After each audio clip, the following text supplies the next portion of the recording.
Good morning, good afternoon, good evening, good night, thank you. Civil services forum में मैं आप लोगों का स्वागत करता हूँ। Today we will discuss about the traditional sociological theory which is very pertinent terminology in the field of sociology, which was propounded in 1838। अर्थात 1838 में जो सोशियोलॉजी की टर्मिनोलॉजी की जो व्याख्या की गई है, उस व्याख्या के तहत जो है मूल रूप से जो परंपरागत समाजशास्त्रीय सिद्धांत की व्याख्या की गई है, उसमें सबसे पहला नाम जो है अगस्त कुंट की है, जिसकी चर्चा हम लोगों ने पहले की है। और वह वहाँ से मूल रूप से positive polity and positive philosophy का जो अप्रोच था, और उसी के आधार पर थ्योरी ऑफ पॉजिटिविज्म को जो डिस्कस किया गया, और hierarchy of social science, hierarchy of science की का जो इंटरप्रिटेशन किया गया, उसका मौलिक आयाम जो है वही दो धाराएं थीं जिन्हें हम मूल रूप से जानते हैं कि the psychological reductionism and historical evolutionism. हमने पहले भी आप लोगों के बीच में रखा है कि साइकोलॉजिकल रिडक्शनिज्म और हिस्टोरिकल इवोल्यूशनिज्म जो है, उसके अंतर्गत इवोल्यूशनरी अप्रोच और न्यू इवोल्यूशनरी अप्रोच के मैक्सिमम धाराओं को शामिल किया गया हुआ है, उसके मैक्सिमम कंपोनेंट को शामिल किया गया है। इस धारा के तहत मूल रूप से मैं आप लोगों के बीच में यह रखना चाहता हूँ आज कि हर्बर्ट स्पेंसर जो ब्रिटिश सोशियोलॉजिस्ट है, और एक बेसिकली वह जो है नेचुरल साइंस का स्टूडेंट रहा है, और मूल रूप से इंजीनियर के पद पर रहते हुए वह समाज के सार्वभौमिक विकास की धारा को मजबूत करने के लिए समाज विज्ञान का सबसे डोमिनेंट डिसिप्लिन सोशियोलॉजी में कार्य करना आरंभ किया।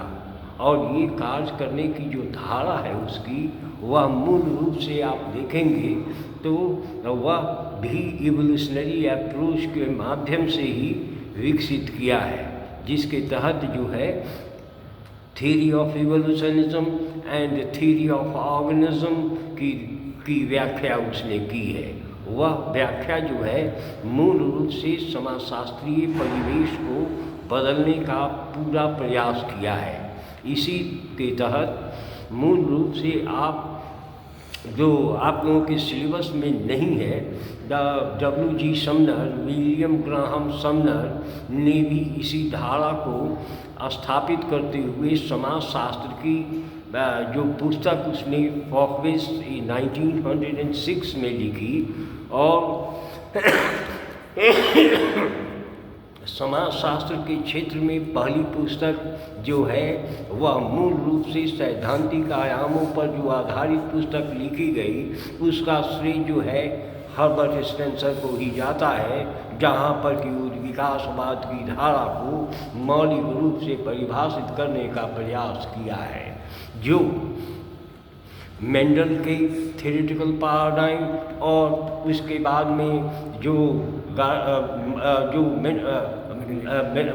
मेंडल की जो थ्योरेटिकल पैराडाइम है, उसके आधार पर इसको स्थापित करने का प्रयास किया है, और बायोलॉजिकल टर्मिनोलॉजी के आधार पर समाजशास्त्र में सैद्धांतिक आयाम को स्थापित करने का प्रयास किया है, जिसे कालांतर में अलग हट करके हर्बर्ट स्पेंसर से अलग हट करके मूल रूप से इमानुएल डर्कहाइम ने सोशियोलॉजिस्टिक थ्योरी को प्रोपाउंड किया, और उस प्रोपाउंडेशन के माध्यम से 1892 में जो the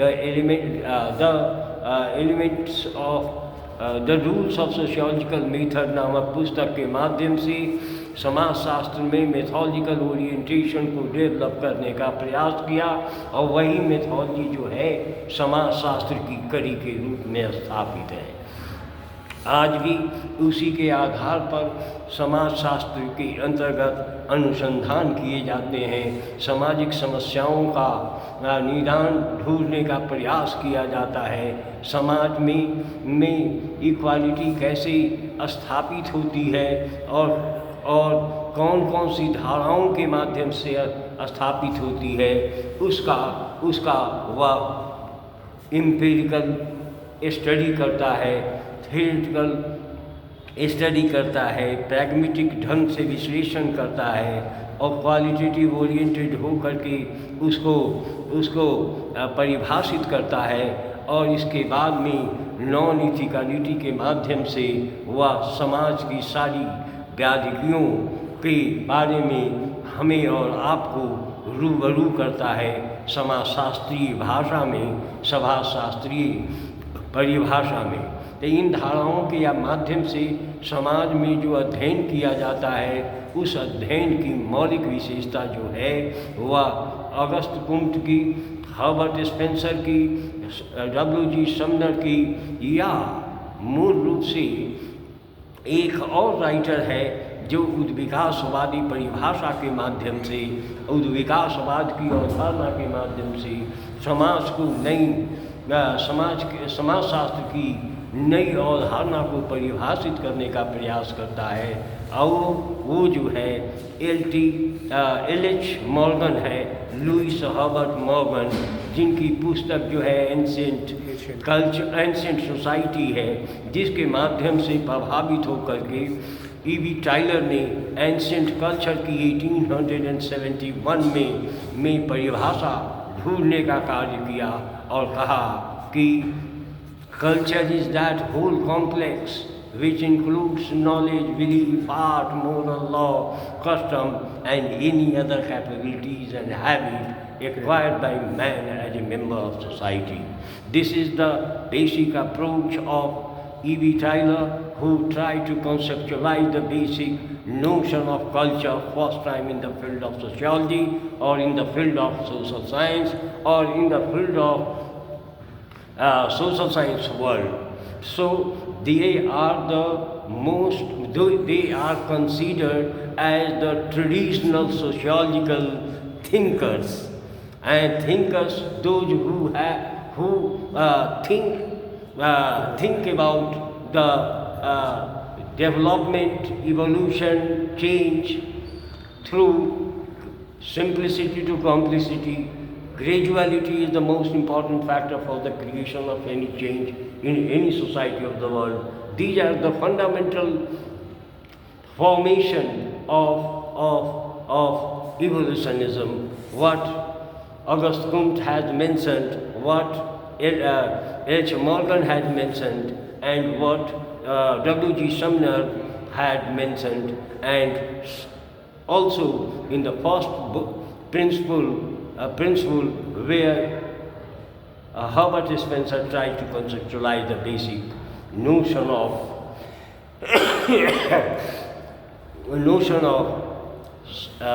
evolution. So these are the basic components.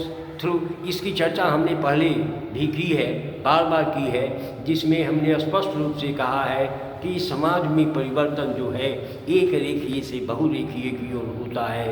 समाज में जब किसी वस्तु का एक बार अस्तित्व बन जाता है तो वह अस्तित्व कभी समाप्त नहीं होता, केवल उसके स्वरूप में परिवर्तन होते हैं, उसके अंतर वस्तु में किसी भी प्रकार का परिवर्तन नहीं होता। इन धाराओं इसके साथ ही उसने कहा कि psychic unity of mankind is the most important factor for the creation of any change in any society in the world. These are the 5 basic components through which evolutionists, particularly H. Morgan, Louis Herbert Morgan, number 1, number 2, William Graham Sumner, number 3, E.B. Tyler, number 4, Herbert Spencer, number 5 जो है मूल रूप से आप देखेंगे तो वह अगस्त कुम्ट है, जिसे आप फादर ऑफ सोशियोलॉजी भी कहते हैं, और he is considered as the father of scientific scientific जो वैज्ञानिक धारा के माध्यम से समाज में घटने वाली समस्त घटनाओं का अध्ययन किया है। इसीलिए सोशियोलॉजी अपने आप में एसिमिलेट किया है। It is considered as the science of society. It means whatever action, whatever event takes place in the society is the subject matter of sociology.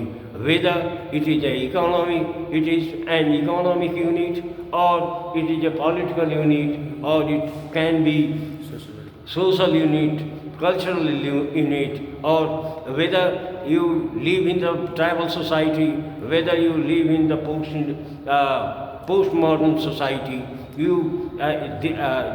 any event which is taking place in tribal society to postmodern society is the subject matter of sociology. This is what Auguste Comte had mentioned, and this proposition was not denounced by anyone. The theoretical paradigm of psychological reductionism and historical evolutionism is denounced by Imad Durkheim and tried to analyze the sociological methodological approach in the field of sociology to study the modern phenomena. These are the objectives and the approach which was propounded by Imad Durkheim in his famous methodological oriented book, The Rules of Sociological Method, which was written in 1809 and 1892, was denounced by Max Weber and tried to emphasize social action is the most important factor for the study of any event which is taking place in the society, because change is a continuous process. We can't live in the absence of change, and change or social change is the unit, is the concept, is the terminology where we believe the change in the structural unit of the society and the change of normative unit of society. When both are changed, that can be laid as social change. The social change is a continuous process. There is a difference between social change and social evolution. There is a difference between social evolution to social development. These are the major factors through which we know the approach of sociology. These are the basic components.